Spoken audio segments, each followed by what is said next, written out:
So you may be confused. Some provinces want to shut down schools. Others are fighting to keep businesses open. We're going to pick this all up later in the program.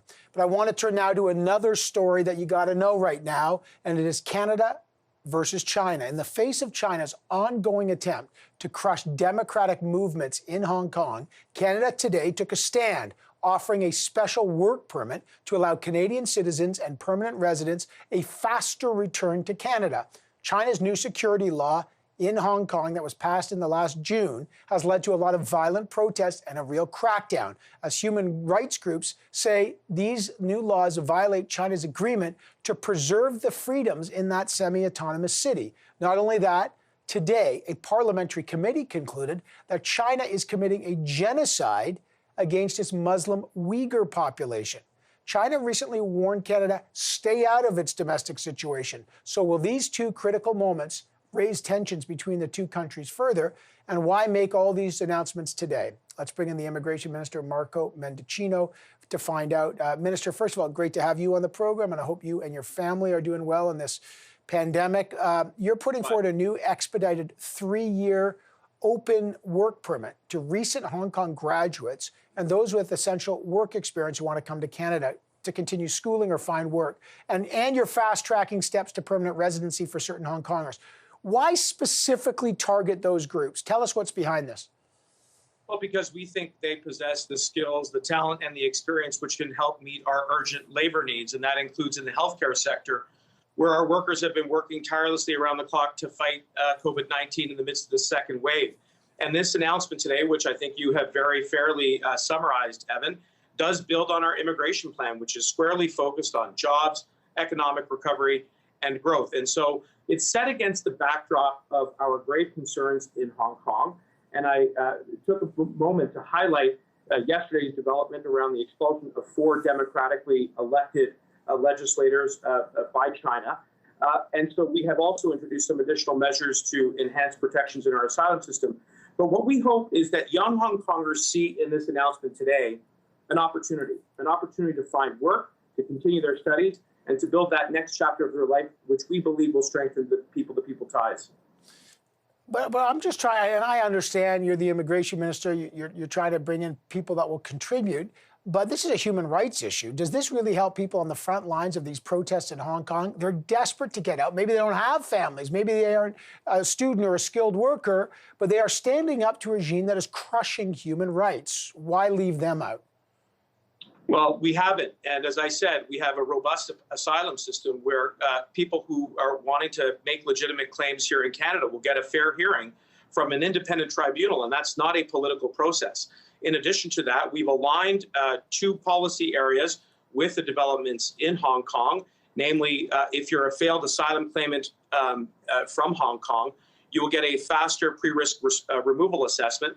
And in addition to that, you will not be disqualified from filing an asylum claim in Canada by virtue alone of having charged under the national security law, nor will you be disqualified from applying to any immigration pathway. So those protections are responsive to the concerns that we've heard from the community. But what we really want to emphasize as well are the people-to-people ties, building on the opportunities, and that is very much the focus of our plan today. Just 2 quick questions. How many people do you reckon might actually avail themselves of this new permit, this fast tracking? Well, as I said, it will certainly be in line with our plan, which is bold and ambitious, and it's driven towards creating jobs. And we have needs not only in the healthcare sector, but in the innovation and tech sector, which is known in Hong Kong as being a hub. So we have a lot of flexibility in this plan, and we will continue to work towards welcoming new Hong Kongers, recent graduates, as early as 2021. But how many? Like 10,000, 2,000, 100,000? Yeah, I mean, look, those are really good questions, Evan. And I will say that we have the flexibility in this plan to welcome people who want to avail themselves of it.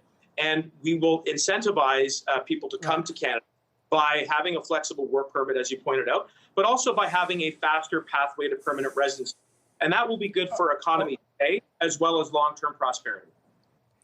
China's foreign minister said, don't grant asylum to Hong Kong protesters. He said that amounts to interference in China's domestic affairs, and it will embolden violent criminals, as he calls these people. Do you believe China will respond to this new measure, and in what way? Evan, we take decisions around immigration and foreign policy which are in the best interest of Canadians, and our immigration plan and the policy we announced today is consistent with that approach. And with regards to those who wish to avail themselves of the opportunities in this plan, we say we would like to have you. We think that you have something to offer, and it is building on. Sir, fair. Listen, I understand that. China plucked 2 Canadian citizens off the street. They've been sitting in a prison, the 2 Michaels, as you know well, Kovrig and Spavor, over 700 days in a prison. Are you worried that others may be thrown into prison because of this decision? Evan, we've restored consular access to the 2 Michaels, and we have consistently called for their immediate release because they're being arbitrarily detained. And no statement by China will force us to retreat from those positions. We take them very firmly. We take them on a principled basis. But today's announcement is about building a bridge between Canada and the people of Hong Kong at a challenging moment.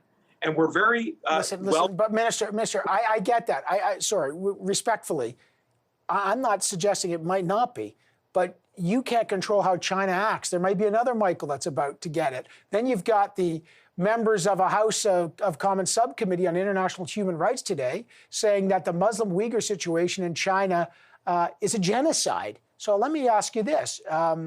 Does the Canadian government agree that China is committing a genocide against the Uyghurs? Well, Evan, as you know, we're gravely concerned about the treatment of Uyghurs, and Minister Champagne has been leading calls to get access to the Xinjiang so we can demonstrate support for Uyghurs. I know that there's a report that's been tabled. We've just gotten it, and we look forward to working with the members of that committee, the Subcommittee on International Human Rights, and indeed all parliamentarians when it comes to addressing the human rights situation with the Uyghurs. All right, one last question. If you're extending this fast-track policy because of the situation in Hong Kong, where does it extend? Like, is this a precedent? What about Syria, people in Syrian refugee camps? What about people in South Sudan? After all, you and I both know that the United Nations says we have over 70 million people around the world have been forced from their home because of conflict and persecution, and there's 30 million refugees, the worst situation in history. Will you be extending this to other places to be consistent?